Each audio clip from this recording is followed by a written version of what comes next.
The job of this mRNA is to carry the gene's message from the DNA out of the nucleus to a ribosome for production of the particular protein that this gene codes for. There can be several million ribosomes in a typical eukaryotic cell. These complex catalytic machines use the mRNA copy of the genetic information to assemble amino acid building blocks into the three-dimensional proteins that are essential for life. Let's see how it works. The ribosome is composed of one large and one small subunit that assemble around the messenger RNA, which then passes through the ribosome like a computer tape. The amino acid building blocks, that's the small glowing red molecules, are carried into the ribosome attached to specific transfer RNAs. That's the larger green molecules also referred to as tRNA.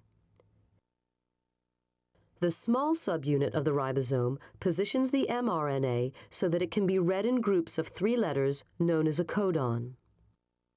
Each codon on the mRNA matches a corresponding anticodon on the base of a transfer RNA molecule.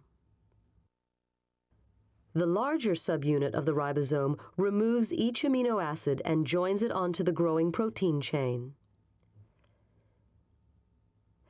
As the mRNA is ratcheted through the ribosome, the mRNA sequence is translated into an amino acid sequence.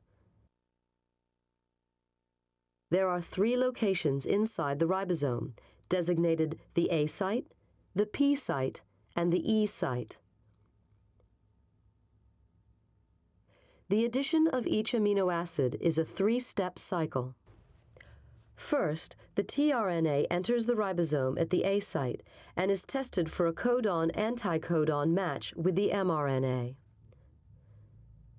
Next, provided there is a correct match, the tRNA is shifted to the P site, and the amino acid it carries is added to the end of the amino acid chain. The mRNA is also ratcheted on 3 nucleotides or 1 codon. Thirdly, the spent tRNA is moved to the E site and then ejected from the ribosome to be recycled. As the protein synthesis proceeds, the finished chain emerges from the ribosome. It folds up into a precise shape determined by the exact order of amino acids. Thus, the central dogma explains how the 4-letter DNA code is, quite literally, turned into flesh and blood.